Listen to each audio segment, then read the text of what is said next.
오늘 말씀은 예수님께서 나사로를 죽은 자 가운데 살린 거예요. 죽은 자 가운데 살린 거예요. 참 이거 믿지 못할 일이 벌어진 거죠.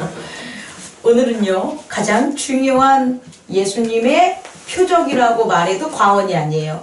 왜냐하면 예수님께서 하신 표적 중에 죽은 자를 살린 게 나사로 혼자만은 아니에요. 그런데 왜 나사로를 살린 게 오늘 중요한가, 그 의미를 깨달았으면 좋겠습니다. 이 세상에 많은 일들이 벌어지는데 그 많은 일들을 성령께서 주관하시겠죠. 성령께서 주관하시지 않겠습니까? 그런데 그 많은 일들 중에 오늘 이 순간 우리에게 주어진 그와 같은 표적과 기적이 왜 중요한가를 오늘 찾는 거예요. 다시 말해서 예수님께서 죽은 자를 살리시는 그런 능력이 있느냐 없느냐가 중요한 게 아니라 그 죽은 자를 살리는 그 표적을 오늘 왜 나사로를 통해서 하셨냐가 중요한 거예요. 많은 사람들을 예수님께서 살리시고 도우시고 돕겠죠. 그런데 그 많은 사람을 돕는 게 그렇게 하시는 게 나와 무슨 상관이 있냐는 거예요. 중요한 것은 이 나사로를 살림이 이 주변에 있는 모든 사람과 이제 상관이 있는 일로 벌어졌다는 그와 같은 표적이기 때문에 오늘 이 말씀이 중요한 말씀이라는 걸 제가 여러분에게 드리고 싶습니다.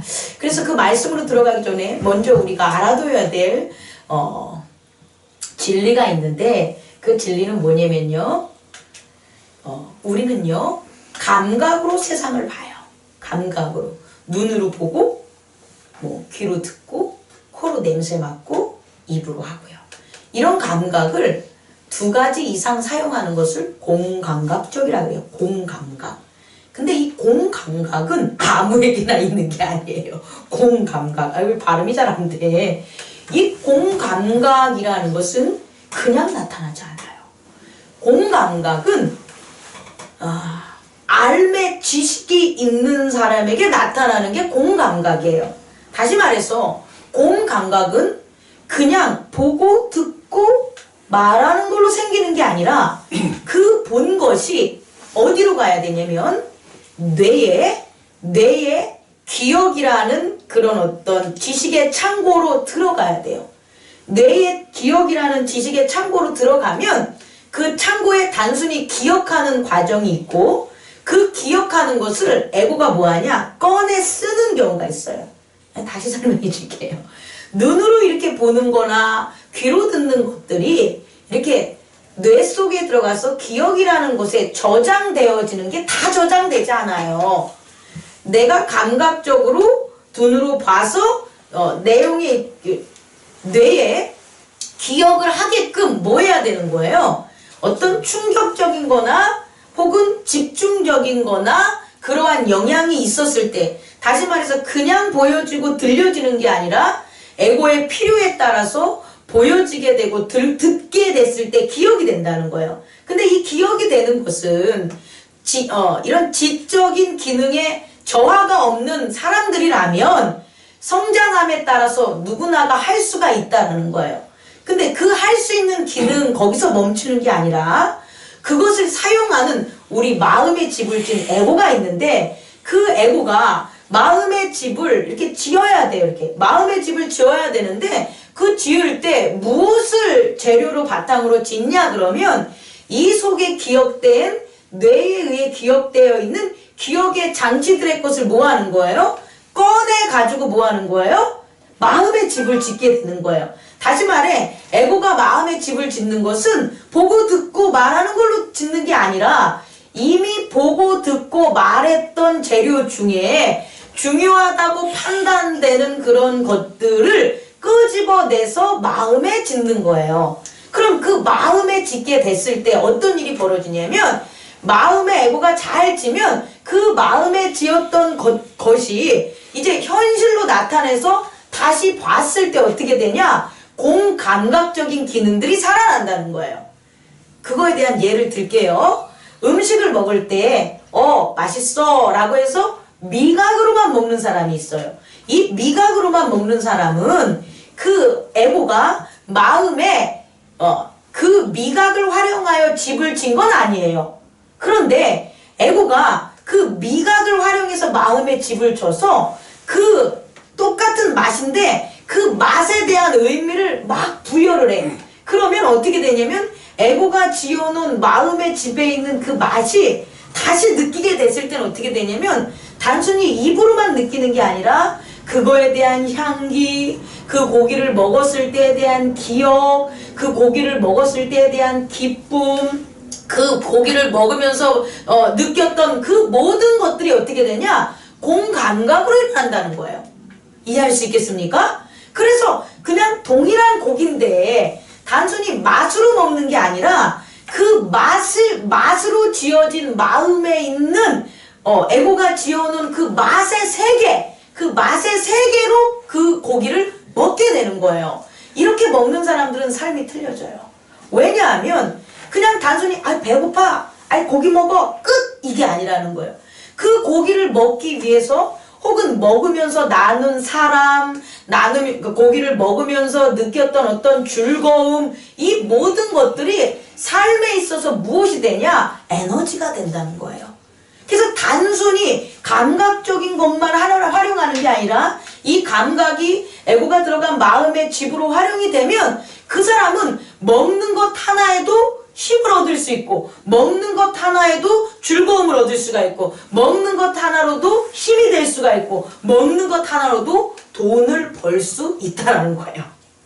그런데 그게 안 돼 있어. 그게 안 돼 있는 사람은 어떻게 되냐? 그냥 잊어버리는 거예요. 먹고 지워지고 먹고 지워지고 보고 지워지고 듣고 지워지고 그러니 힘을 어디서 얻겠냐는 거예요. 제 말은. 내가 지우는 집에서 나온 힘들이 없으니까 남의 것에 의존하려고 그러고 돈으로 의존하려고 그러고 그리고 아예 무기력해져서 아무것도 하지 않으려고 하는 거죠. 제가 여러분들에게 말씀 전하기 전에 얘기한 건 뭐냐면 이런 감각으로 보는 게 실상 우리가 모든 것들을 소통하는 그런 눈이라고 이제 눈이라는 것은 알의 통로를 말하는 거예요. 이 아이를 얘기하는 게 아니라 모든 것을 아는 알의 통로가 결국은 보고 듣고 하는 것들인데 그것들을 우리는 육체적인 단순히 감각으로만 보면 어떤 삶에 있어서의 힘과 즐거움이 있다 없다? 없다라는 거예요. 그것을 마음의 눈으로 다시금 어떻게 하는 거냐? 마음의 눈으로 볼 수 있는 마음의 집을 짓고 마음의 공간학적인 것으로 활용했을 때 그 사람은 어떻게 되냐? 동일한 건데 감각적으로 보는 것이 아니라 뭐로 보는 거다? 마음으로 보는 게 되는 거예요. 어떤 차이가 있을까요? 좀 아까도 얘기했지만 삶에 엄청난 변화가 있어요. 정말 삶의 엄청난 차이는 어디서 오는 거냐? 여기서 오는 거예요. 성공하는 사람들도 똑같이 눈, 코, 입 있고요. 성공 못하는 사람들도 똑같이 눈, 코, 입이 있는 거예요. 근데 눈, 코, 입이 다 있고 사지가 다 있는데 어떤 사람은 성공을 하고 어떤 사람은 늘 성공하지 못한다는 거예요. 그 이유를 살펴보면 사지로 보는, 감각으로 보는, 육체로 보는 눈만 가지고 있는 사람이 있는가 하면 성공하는 자는 뭐로 보는 거다? 마음으로 본다는 거예요. 우리 한번 그 예 한번 보면 또 오늘 예를 좀 보여드릴 건데 우리 혹시 그 예전에 삶의 체험 현장이란 거 TV에서 보십니까? 그 누구죠? 그 있잖아 화가이자 노래 부르는 조영남 씨가 조영남 선생님이라고 해야 되겠죠. 나이가 많으시니까 조영남 선생님이 삶의 현장 이거 하잖아요. 그러면 정말 그 삶의 현장이 쉬운 현장이 아니에요. 그런 것이 그럼 우리 한번 생각해 봅시다. 참치를 잡는 삶의 현장이라고 봐요. 그럼 참치를 잡는 삶의 현장으로 어떤 연예인이 간 거예요. 그럼 거기에 있어서 연예인이 하는 그 참치 잡는 것은 힘들지 않고 배에서 참치 잡았던 사람은 힘듭니까? 그건 아니잖아요. 똑같죠. 똑같이 참치 잡는 8시간이라는 시간은 어떻게 돼요? 힘들죠. 근데 누가 더 힘들까요? 그것을 익숙하지 않는 사람이 더 힘들어야 되죠. 그런데 삶의 체험 현장에 나온 그 사람들을 한번 봐봐요. 그 사람들은 아유 힘들어 죽겠어. 야 촬영 중단해. 나를 왜 이런 곳으로 데려오고 난리야. 이렇게 하는 사람이 있었던가요? 그게 촬영이기 때문에 그렇다고 생각을 하겠지만 아니라는 거예요. 우리도 그래요. 우리도 어떤 사람이 무언가를 일을 하는데 그것을 삶의 체험 현장 같이 도와줄 때 아무리 힘들어도 힘들다는 얘기 안 해요. 똑같은 그 일을 했는데 힘든다는 얘기를 안 한다는 거예요. 그것은 힘들지 않는 거예요. 왜 힘들지 않냐면 보는 눈이 다르기 때문이에요. 다시 말해서 참치잡이를 해서 먹고 살아가려고 하는 사람은 다리 오므리고 참치잡이를 해서 먹고 살려고 하는 사람은 얼마나 눈과 팔과 이런 것들로 해야 되니까 어떻게 돼요? 힘들겠죠. 그래서 육체적인 감각적인 눈으로만 보니까 어떻게 된 거예요? 힘든 거예요. 그런데 그게 아니라 참치잡이가 삶의 체험이야 라는 것을 마음의 집을 짓고 간 사람은 그 삶의 현장을 뭐로 보냐면 삶의 현장을 체험하는 것에 대한 마음의 집으로 본다는 거예요. 다시 말해 마음으로 본다는 거예요. 그 마음으로 봤을 때는 어떻게 되냐? 거기에 대한 가치, 거기에 있어서의 즐거움, 그리고 나의 삶에 대한 어떤 성찰, 그리고 이와 같은 것들이 하면서 이루어질 수 있는 효력, 이런 모든 것들을 더 많이 뭐 할 수 있다? 볼 수 있다라는 거예요. 그런 것들이 볼 수 있기 때문에 그 보는 것들이 더 많으면 많을수록 어떻게 되냐? 실망하고 지치고 힘들지가 않다라는 거예요. 여러분 오늘 이건 믿지 않는 모든 사람들에게도 적용되는 거예요. 믿는 사람에게 적용되는 게 아니라 뭐라고요? 믿지 않는 모든 사람들도 이것을 깨달은 사람들은 성공을 해요. 그런데 이것을 깨닫지 못하는 사람들은 왜 못 성공을 하냐면 보지 못해서 먼저 포기하기 때문에 성공하지 못하는 거예요. 보지 못하는 것은 알지 못하기 때문에 보지 못하는 거겠죠. 그럼 결국 어떻게 되냐? 그 사람은 성공하는 기회를 점점 잃게 되는 거란 말이에요. 요거는 세상에서만도 이렇다는 거예요. 그런데 오늘 말씀은 믿는 자들에게 있어서 믿음의 눈의 최고의 정점이에요. 다시 말해 아까 말한 것처럼 마음의 눈도 점점 어떻게 되는 거예요? 넓혀지는 거죠. 마음의 눈이 많이 볼 수 있는 사람은 마음의 집과 건강한 지식들을 마음에 많이 지은 사람들인 거예요. 마음의 지식이 건강한 게 많으면 많을수록 마음의 눈으로 많은 것을 보기 때문에 뭐한다? 성공하는 거예요. 믿음도 마찬가지예요. 믿음의 눈도 있잖아요. 다 볼 수 있는 게 아니라 믿음이 겨자씨 같이 작은 것에서 아주 큰 나무에 대해서 새들이 깃드는 것처럼 믿음이 점점 어떻게 되는 거냐? 커지는 거예요. 믿음이 커진다는 것은 믿음의 눈으로 볼 수 있는 게 어떻다는 거예요? 많다는 거예요. 그 믿음의 눈으로 볼 수 있는 것 중에 가장 많이, 가장 넓게, 가장 깊게 하나님의 나라를 볼 수 있는 그런 주제가 뭐냐? 바로 부활과 영생이라는 거예요. 그 부활과 영생을 볼 줄 아는 사람은 부활과 영생의 지식이 우리 안에 뭐 있는 거예요? 믿음의 집에 있는 거예요. 믿음의 집에 부활과 영생을 믿는 사람은 겉으로 생활할 때, 에고가 생활할 때 무엇을 볼 수 있냐면 우리 육체의 부활과 영생이라는 것을 볼 수가 있다는 거예요. 육체가, 에고가 가장 못하는 거예요. 에고가 못하는 게 뭐냐면 부활과 영생이에요. 에고는요, 육체가 태어남과 동시에 존재하기 때문에 육체가 사망함과 동시에 사라져요. 다시 말해, 에고는 육체가 죽으면 정신이 죽고 정신이 죽으면 마음이 사라지는 거예요. 싹 없어지는 거예요, 하나가. 그런데 이렇게 없어지는 것을 알고 있는 에고는 가장 두려워하고 가장 알 수 없고 알기 힘들어하는 영역이 뭐라고요? 부활과 생명이라는 거예요. 그런데 만약에 이 에고가 부활과 생명을 갖다가 알게 돼. 그래서 믿게 돼. 그럼 어떤 일이 벌어지냐면 이 땅에서 하는 모든 일에 두려움이 없고 막힘이 없어요. 그것은 어떤 자기의 어떤 삶에 있어서의 어떤 직업적인 영향도 있을 수도 있고요. 종교적인 어떤 깨달음의 영역일 수도 있고요.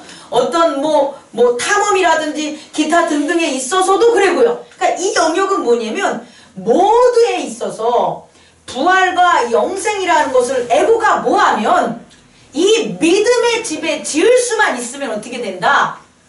막힘이 없다라는 거예요. 그런데 정작 믿음이라는 게 약한 사람들, 믿음이라는 게 한계치, 다시 말해서 이 땅에서 넘어가지 못하는 건 뭐냐면 이 부활과 영생에 있어서 에고가 도저히 납득할 수 없는 거예요. 제가 다 믿어요. 아이 성경의 말씀은 다 좋죠. 아이 제가 보니까 성경은요 어떤 철학적인 것보다 더 좋고요, 어떤 성인들의 말보다 더 좋아요. 아이 성경의 말씀이 뭐 제가 읽은 뭐 불교의 뭐 경전이라든지 뭐랑 다 똑같아요. 야 성경 참 좋아요. 이렇게 얘기하는 사람들이 있어 없어요? 있어요. 성경 말씀 참 좋아요. 성경 말씀대로 살아가면 정말 잘 될 것 같아요. 그런데 그 사람에게 있어서 못 믿는 게 있다면 예수가 뭐다? 부활했다. 예수가 영생을 준다라는 걸 못 믿어요. 아이고 목사님 그거 어떻게 알아요? 나머지는 다 아이고 좋은 말씀이에요, 좋은 말씀이에요, 살아가는데 참 도움이 돼요 이러다가 아유 누구 선생님 예수 그리스도의 부활과 영생 안에 우리는 걸어가야 되는 거기 때문에 절제하고 참고 희생하셔야 됩니다 라고 하면 뭐라고 대박 얘기하냐면 아유 싫어요. 아니 부활을 아유 죽은 사람이 어떻게 살아나요? 이렇게 얘기한다는 거예요. 그럼 그 사람의 믿음은 믿음으로써 눈을 뜬 게 아니라 뭐 마음의 감각으로 지식으로서 뜬 눈이기 때문에 당연히 그럴 수밖에 있다 없다? 있다라는 것을 여러분 알아두기 바랍니다. 오늘 요한복음 11장은 두 가지로 한번 이렇게 생각을 해보세요. 아니 두 가지로 생각하는 게 아니라 두 가지 주제를 대립적 개념으로 생각해 보세요.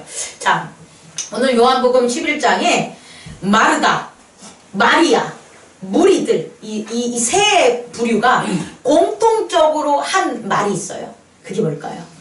마르다, 마리아, 무리들이 공통적으로 한 게 뭘까요? 죽지 않았을 것, 이거예요. 우리 모두가 이렇게 살고 있는 거예요. 뭐 믿음에 있어서 부활과 생명이라는 믿음의 눈을 못 뜨면 다 하는 말이 이런 거예요. 예수께서 도와주셨더라면, 예수께서 여기 함께 있었더라면, 성령께서 이 일을 하셨더라면, 성령께서 도와주셨더라면 이렇게 하지 않았을 텐데 라고 할 때가 있어요. 아유 그때 내가 기도했었으면, 아유 그때 내가 예배 드렸으면, 이것도 똑같은 말이에요. 결국 뭐냐면은 예수께서 여기 계셨더라면 나사로가 죽지 않았을 겁니다 라는 것은, 이 말의 다른 의미는 뭐냐면 나는 아직 부활에 대해서, 나는 아직 생명에 대해서 안다 모른다, 믿지 못합니다 라는 말과 동일하다는 거예요. 그렇다면 요거와 대조적인 측면은 뭐냐면 내가 거기에 없어서 나사로가 죽은 게 아니다라는 거죠. 이해하실 수 있겠습니까? 또 하나는 내가 여기 있는 게 죽는 사람 살리려고 있는 것도 아니라는 거예요. 우리는 여기서 이 의미를 파악해야 돼요. 예수님께서 우리의 성공과 우리의 기쁨과 우리의 즐거움을 위해서 예수님께서 십자가에 못 박혀 돌아가셨을까? 오늘날 우리에게 이 복음을 전하려고 하셨을까? 내가 좀 돈을 잘 벌게 하고 내 가족이 좀 평화롭게 사는 것을 하기 위해서 예수님께서 십자가에 못 박혀 돌아가셨을까? 부활했을까? 여기서 벗어나시길 원합니다. 여기서 벗어나셔야 됩니다. 이것은 예수님이 부활하시지 않으셔도 할 수 있는 거라니까요. 여러분이 좀 더 잘 사는 일들, 여러분의 가족이 좀 더 화목한 일들은 예수님이 부활하지 않으셔도 여러분 스스로 뭐만 하면 돼요. 마음에 건강한 집을 짓고 눈만 뜨는 그와 같은 열심으로만 공감각적으로 살아간다면 충분히 해결할 수 있는 문제라는 거예요. 그런데 그게 아니라 예수님께서 이 땅에 오셔서 그의 부활과 영생을 전한 것은 그 내가 있었을 때 너희들이 죽지 않게 하려고 내가 있는 게 아니라는 거예요. 그러면 예수님은 무엇하기 위해서 이 땅에 오셨냐는 거예요. 죽지 않게 하려고 이 땅에 오신 게 아니라 뭐하러 오신 거예요? 죽은 자를 살리려고 오신 거예요. 아이고 목사님 그 말이죠. 아니 전혀 틀리다니까 이 사람아. 전혀 틀린 거예요. 자, 보세요. 죽은 자들은 죽어야 돼요. 왜요? 죽을 자들은 왜 죽어야 돼요? 죄가 있으니까 죽는 거잖아요. 이해하실 수 있겠습니까? 이 땅의 죄라는 것은 내가 짓는 현행적인 어떤 자범의 의미가 아니라 죄를 질 수밖에 없게 만든 이 세상이에요. 그리고 이 세상을 판단으로 만든 아담의 범죄가 되는 거예요. 다시 말해서 죄가 있기 때문에 모든 사람은 어떻게 한다? 죽는다는 거예요. 그것은 바꿀 수가 없어요. 왜? 그건 진리이기 때문이에요. 하나님이 진리를 변경합니까? 나의 편의에 따라서 아이고 뭐 이 사람은 죽게 하고 요번에 죽지 않게 해야지. 이게 하나님이 아니죠. 이건 세상의 잡신들이죠. 자기의 편함에 의해서 어떤 것들이 자꾸 이랬다 저랬다 하는 건 진리가 될 수가 없어요. 진리는 일체성, 일관성, 영원성이 진리인 거예요. 거룩성이 진리인 거예요. 이와 같은 조건에 있어서 인간이 죽는 것은 무엇 때문이다? 죄 때문에 죽는 거예요. 죄 때문에 죽는 인간을 왜 살려? 아, 이거 말해버렸는데. 왜 죽지 말게 해야 되냐고. 죽어야 되는 거예요. 죄는 죽어야지 없어지는 거예요. 우리는 죽어야지만 우리에게 있었던 죄의 죄가가 어떻게 되는 거예요? 사라져 버리는 거예요. 결국 우리 인간은 이 세상에서 해야 될 육신의 일은 뭐냐? 죽는 거예요. 죽는 것은 뭐냐? 죄가 없어지는 거예요. 다시 말해 죽음으로, 에고가 죽음으로, 육체가 죽음으로, 마음이 없어짐으로, 사라짐으로 모든 그 안에 있었던 죄들은 어떻게 되는 거예요? 없어지게 되는 거예요. 근데 이 다음이 중요한 거지. 이 다음이 이렇게 없어졌는데 그 없어지지 않고 사망에 가서 기다리는 경우가 하나가 있고요. 예수 그리스도로 말미암아 오늘의 가장 핵심적인 사건이 뭐냐면 죽은 자를 뭐 하는 거예요? 살리는 거예요. 죽은 자를 살린다는 게 부활이라는 거예요. 죽은 자를 살리는 것은 이걸 가로쳐 놓고 뭐가 들어가야 되냐? 죄를 사해 준 거예요. 죽은 자를 살린다는 것은 단순히 죽었던 육체를 벌떡 살린다는 게 아니라 죽었던 육체를 살리는 벌떡의 의미가 아니라 죄가 사해져서 어떻게 되는 거냐? 새로운 피조물로 부활시키겠다는 거예요. 다시 말해 예수 그리스도가 이 땅에 오신 것은 뭐냐면 사망으로 가서 다시는 부활체가 없는 거예요. 어떤 부활체? 불교적인 거를 얘기를 하면 윤회라는 걸 얘기해서 전생엔 내가 원숭이로 태어났는데 전생에 지금은 내가 사람이야. 그러면 그게 부활입니까? 그건 부활이라고 할 수가 없죠. 왜냐하면 나는 전생에 있었던 원숭이의 캐릭터가 연결된 게 아니기 때문이에요. 전혀 다른 거죠. 전혀 다른다는 것은 뭐냐면 상관이 없는 거라는 거예요. 그건 부활이 아니에요. 근데 부활이라는 건 뭐냐면 지금의 나의 캐릭터가 주님을 섬겼던 나의 모습이 지금 어디까지 새로운 부활의 새로운 피조물에 있어도 어떻게 된다는 거예요? 연결된다는 거예요. 그것을 누가 증명하셨냐? 예수님이 증명했다는 거예요.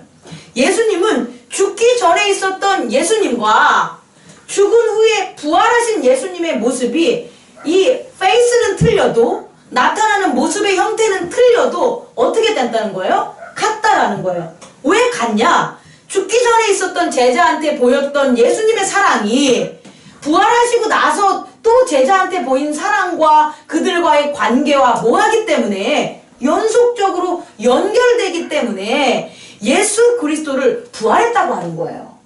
이해하시죠? 그러니까 이전까지 예수님이 오늘 표함한 나사로, 그리고 그 전에 야이로, 회당장 야이로의 딸, 그리고 그 청년 과부가 이렇게 이끌고 갔대 죽은 청년을 갖다 일으킨 그 죽음에 대한 살린 것, 이 모든 것들은 죽은 것들을 뭐한 거예요? 육체를 살린 거지 그들을 부활시켰다라고 얘기할 수 없다라는 거예요. 왜냐면 부활로 가려면 뭐 해야 되냐면 그들이 살아나서 어떻게 돼요? 계속해서 뭐 해야 돼요? 죽지 않아야 되는 피조물로 어떻게 되는 거예요? 죽지 않아야 되는 피조물이란 말 생략. 죽지 않아야 되는 형태의 새로운 형태로 어떻게 되는 거예요? 다시 나야 돼요. 만들어야 돼요. 변해야 돼요. 그래야지 그들은 부활시킨 거예요. 근데 그들은 어떻게 부활된 거다 아니다? 안 된 거다. 마가복음 5장 39절에 나와 있어요. 마가복음 5장 39절에 회당장의 딸 야이로를 살린 것. 그도 마찬가지로 죽은 것을 살린 거예요. 잠자는 아이한테 가서 달리다굼! 소녀야 달리다굼! 깨어라! 일어나라! 깨라! 한 게 뭐냐면 육체가 살아났으니까 그건 육체를 뭐 한 거예요? 살리신 거예요. 또 누구도 살렸다 그랬어요? 아까? 누가복음 제가 이것을 외울 수 있을까요? 7장 누가복음 7장 12절 누가복음 7장 12절 한번 찾아봐요. 제가 이거 더해서 구자로 외웠걸라? 누가복음 7장 12절 여기서 만약에 청년이 나오면 대박인데 이 살린 것도 뭐냐면 그 죽어서 장사를 지내려고 수레에 끌고 가고 있는 것을 뭐 한 거예요? 살린 거란 말이에요. 그러니까 이것은 육체를 뭐 한 거예요? 살린 거예요. 그런데 뭐 한다? 맞죠? 부활한 것은 아니다라는 거예요. 자, 이제 두 번째. 그러면 예수님께서 이렇게 그 회당장 야이로의 딸도 살리고 그리고 그 청년도 살리고 나사로도 살렸잖아요. 그럼 똑같이 살린 거예요. 이건 부활이 아니라 살렸어요. 근데 왜 살렸냐 이제 이거죠. 왜 살렸냐면 믿음을 갖게 하려고. 어떤 믿음? 죽지 않는다라는 믿음이 아니라 어떤 죽은 자를 살린다는 믿음을 갖게 하는 거예요. 자, 어렵지만 잘 보십시오. 죽지 않는다는 믿음은 세상에 잘못된 잡신들이 심어놓은 것들이야. 죽지 않으려고 열심히 일하는 거고 죽지 않으려고 열심히 돈 버는 거고 죽지 않으려고 오늘을 즐기는 거예요. 사실상 죽는 게 너무 싫으니까. 근데 그게 아니라 죽지 않는다는 것을 예수님은 가르치는 게 아니라 뭐 한다? 죽은 자를 살리는 것을 가르치는 거예요. 죽은 자를 살리는 믿음을 누구에게? 예수님을 따르는 사람들에게 뭐하게? 세우게 하려고 죽은 자를 뭐 한 거다? 살리신 거예요. 그래서요, 회당장 야이로를 살렸을 때는 누구를 믿게 한 거예요? 누구에게 그런 믿음을 주게 한 거예요? 죽은 자를 살리는 걸 알게 하는 건 회당장이 되겠죠. 그렇지 않겠습니까? 회당장은 이 일이 일어난 이유로 어떻게 된 거예요? 예수님은 죽은 자를 살리는구나 하는 믿음이 생긴 거예요. 근데 죽은 자를 살리는구나 하는 믿음이 생기면 뭐는 사라져요? 죽지 않게 해주세요 라는 믿음이 어떻게 되는 거예요? 사라지는 거예요. 왜? 죽은 자도 뭐하니까? 살리니까 죽지 않기 위해 쏟은 믿음이 사라지게 된다고요. 또 하나는 이 회당장 야이로의 그 마가복음 5장 39절 38절 이후에 누가 등장하냐면 세례 요한이 나와요. 세례 요한이 옥살이에 있는데 이렇게 회당장 야이로의 딸을 살린 것을 보고 그의 제자들이 옥에 가서 누구에게 전하냐? 요한에게 전해요. 그리고 요한이 다시금 그의 제자를 누구에게? 예수님께 보내는 거예요. 그럼 왜 살렸냐? 라고 보면 누구에게 믿음을 주려고? 요한에게 예수님이 뭐라는 것? 죽은 자를 살리는 자라는 것. 그게 누군데요? 하나님의 아들이라는 것을 뭐 하려고? 믿게 하려고 뭐 한 거다? 살렸다는 거예요. 또 누구죠? 끌고 가는 과부의 아들. 과부의 아들은요, 그거는 누구에게 보여주려고 그게 한 게 아니에요. 과부에게 보여주려고 한 것 뿐이에요. 과부. 불쌍한 그 과부. 그래서 그 살림 이후에 예수님이 뭐라고 하냐면 소문내지 마 이렇게 얘기해요. 내가 너의 아들을 살려준 것을 절대 소문내지 마. 그걸 알아야 될 사람이 뭐 하는 거예요? 없었을 때. 그런데 소문은 났다 안 났다? 났다라는. 그럼 오늘 말씀에서는 요한복음 11장에서 나사로를 왜 살렸다는 거예요? 여러분, 나사로를 왜 살렸을까요? 네, 그것도 되고요. 오늘 말씀의 핵심적인 거로 말하면 너희들은 거기에 나와 함께 있고 거기에 없었던 게 뭐다? 차라리 잘됐다라는 얘기를 해요. 누구에게? 제자들에게. 다시 말해서 오늘은요. 나사로를 살린 오늘의 일은 누구에게 부활과 생명의 믿음을 전하기 위한 거냐면 그의 제자들에게요. 이것을 꼭 보여줘야 됐어요. 왜냐? 이 사건 이후로 예수님은 이제 성만찬을 하시고 이제 어떻게 해야 돼요?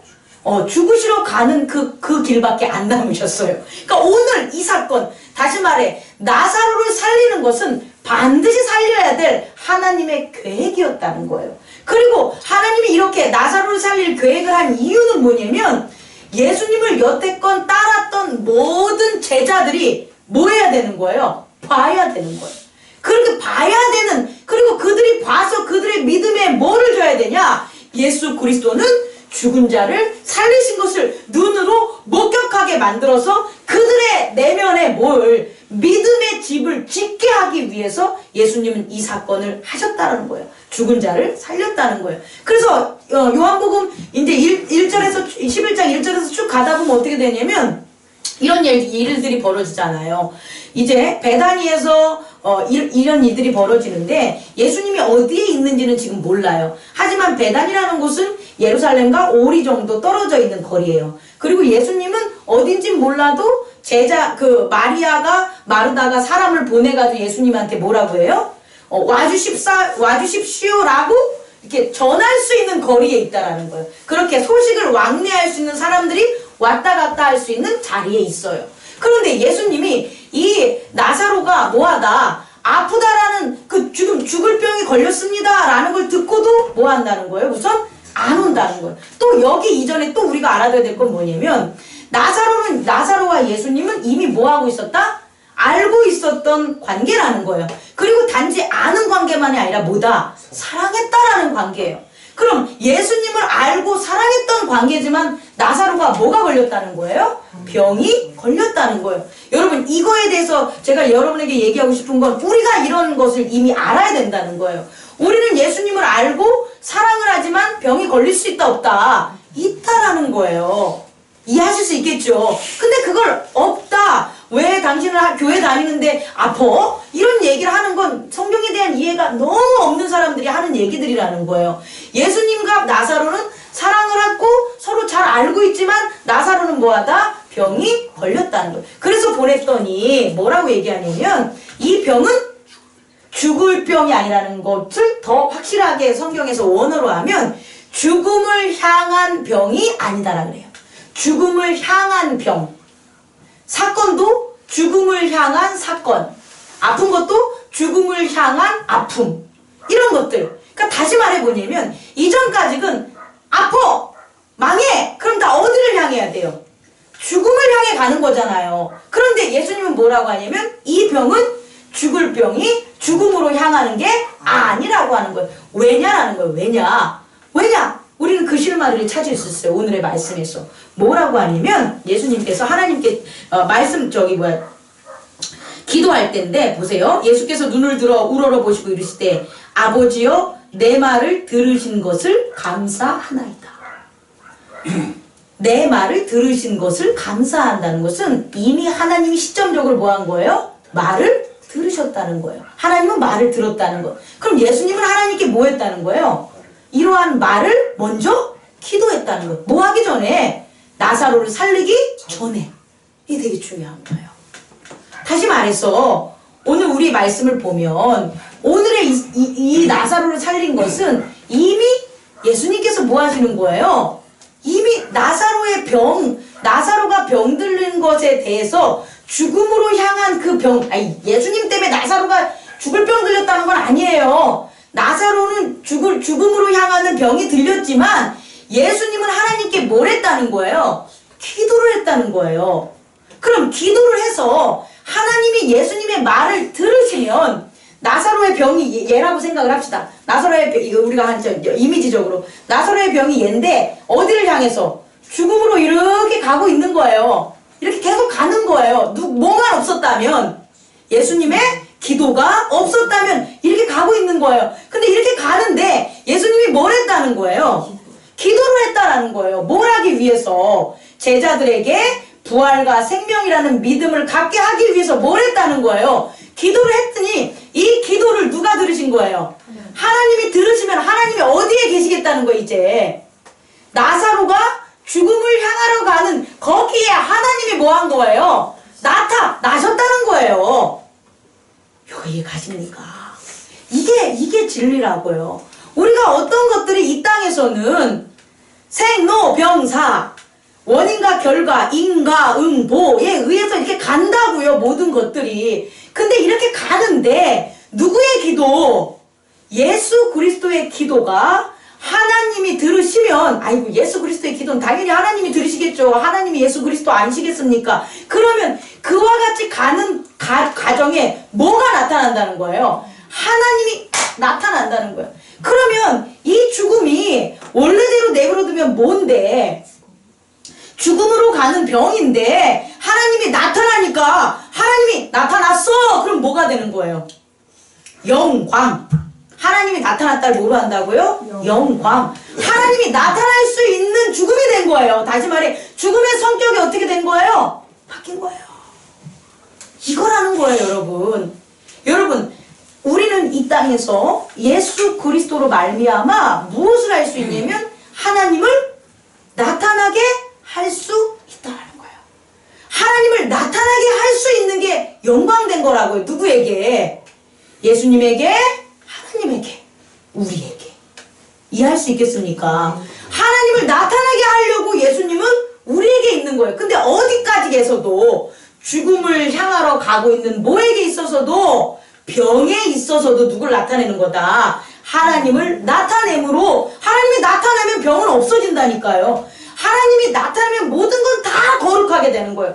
모든 건 다 회복하게 되는 거예요. 그게 하나님의 나타나는 거예요. 그것이 사업의 낭망함이든 자기 속에 있었던 추악한 습관들이 가득해 있었던 것든 아니면 그것이 전쟁의 광폭함이든 아니면 그것이 아주 뭐 전염병이고 뭐든 그 모든 가운데 뭐만 나타나면 하나님만 나타나시면 어떻게 되는 거예요? 영광이 되고 하나님의 세계로 다시금 리셋이 된다고요. 다시금 세워지게 된다는 거죠. 그것을 뭐 하신 거예요? 예수님께서 오늘 나타내 주신 거예요. 그래서 고치러 와서 뭐라고 하냐면 영광을 위한 거라고 이렇게 해서 가잖아요. 그런데 여기서 오늘의 이 죽은 자를 살린 건 누구를 위한 거라고요? 제자들을 위한 거죠. 그래서 오늘 딱 한 명이 거론인데 그 사람이 누구예요? 디드모라고 하는 도마. 이 도마는요, 끝내 예수님이 부활하셨는데 모습이 틀리게 부활하시니까 못 믿어요. 못 믿고 다 찔러보고 그 옆구리 창을 내가 만져봐야지 알겠습니다. 그게 도마예요. 그러니까 말씀이 하나도 어긋난 게 없는 거예요. 사복음서 내에 다 그게 있는 거예요. 그러니까 다시 말해 예수님과 함께 유대에서 있었던 사람들, 그 사람들 떨어져 있었던 그 제자들이 다시 와서 나사로를 살린 걸 보면서 거기 모여 있었던 사람뿐만 아니라 제자들에게 있어서도 확실한 믿음에 있어서 무엇을 짓게 만든 거다? 부활과 생명을 믿게 만든 거. 그러니까 다시 말해 예수님이 부활하기 전까지는 못 믿어요. 다시 말해 뭐냐면 예수님이 부활하기 전까지는 아예 이들이 못 믿어도 두려워하지 말라는 뭐를 하라는 거야? 기도는 할 수 있다라는 거야. 다시 말해 이와 같이 나사로를 살렸던 자리에 있었던 모든 사람들은 앞으로 죽은 자가 발생했을 때 뭐 한다는 거예요? 기도한다는 거예요. 그래서 예수 그리스도가 죽어서 무덤에 있었을 때 그의 제자들이 뭐 했다는 거예요? 기도했다는 거예요. 왜? 기도한 그 모습을 누가 보여줬기 때문에? 예수님께서 보여줬기 때문이라는 거예요. 우리도 마찬가지라는 거예요. 오늘 우리가 이 나사로를 살리신, 죽음에서 살리신 이 말씀이 우리가 정말 하나님을 아는 지식으로 우리에게 믿음의 집에 지어지면 그것을 받아들이면, 근데 이 받아들이는 게 우리가 받아들이는 게 아니라 누가 받아들이는 거다? 성령이 받아들여서 믿음의 집을 짓게 하면 우리가 죽음을 임하는 순간 죽은 자에 대해서 뭐 하냐? 기도를 하게 돼요. 마지막으로 좀 길지만 하나만 더 하고 마무리하겠습니다.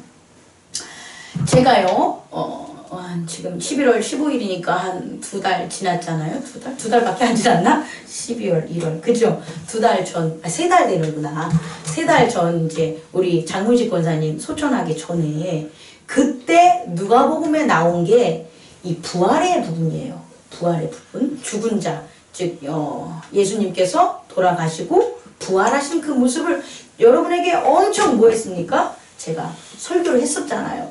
그때 사실 저는 부활에 대한 개념을 새롭게 깨달았어요. 그때 부활하신 예수님을. 그래서 그 깨닫고 장문식 권사님 소천하기 전에 기도를 했어요. 어떤 기도를 했냐면 장문식 권사님을 죽지 않게 해주십시오 기도는 이제 안 했어요. 죽지 않게 해달라는 게 나의 욕심이구나.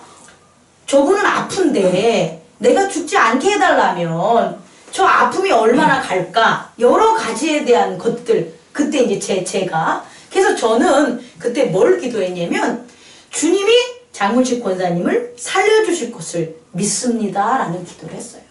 주님이 장문식 권사님을 살려주실 겁니다. 이 살려준 거는 죽지 않겠다는 게 아니라 그가 육체는 죽어도 어떻게 되는 거예요? 부활하고 살려줄 것에 대한 기도를 제가 정말 했습니다. 그리고 뭐를 했냐면 아프지 않게 해주세요 라는 것, 통증을 느끼지 않게 해주세요 라는 그 기도 두 가지를 병행을 했어요. 근데 실로 그 기도를 한 다음에 여러분 믿던지 안 믿던지 그건 여러분이에요. 정말 통증이 사라졌어요. 그리고 본인이 믿음에 있어서의 증언을 계속 하셨어요. 근데 그게 그냥 제가 부활에 대한 믿음을 믿지 않고 말씀이 저의 믿음 가운데 서지 않았다면 그 기도를 못했다는 거예요. 그 기도를 안 했다는 거예요. 그러면 하나님의 영광은 나타날 수가 없다라는 거예요. 그런데 우리 중에 누구 하나라도 그 어떠한 상황이나 무엇에 대한 기도를 우리가 한다면 그 기도를 통해서 예수 그리스도는 하나님을 나타나게 하신다 안 하신다? 하신다는 거예요. 그게 영광이라는 거예요. 그래서 결국 장문식 권사님이 소천해줬을 때 얼마나 우리가 잘 기쁨으로 우리 천국 환송을 했습니까? 그런 경우 저는 처음이에요. 머리털 나고 제 아버지라서 그런 게 아니라 그게 뭐냐면 기도 드린 것에 대한 믿음으로 기도 드린 것이 믿음이 세워진 알매 지식이 기도를 하게 되고 그 기도가 이루어졌을 때 영광이 됐다라는 거예요.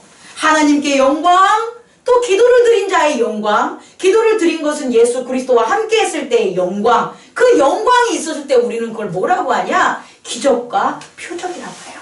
그리고 그런 것들이 점점점 많아지면 많아질수록 우리들은 이 땅을 살아가는데 뭐의 눈도 뜨는 거예요? 믿음의 눈도 뜨는 거예요. 세 가지 눈이 있어요. 하나는 육체의 눈이고요. 하나는 마음의 눈이고요. 하나는 뭐라고요? 믿음의 눈이에요. 믿음의 눈만 뜨면 마음의 눈도 떼어지고 육체의 눈도 떼어져요. 왜냐하면 시야가 어떻게 돼요? 넓으니까.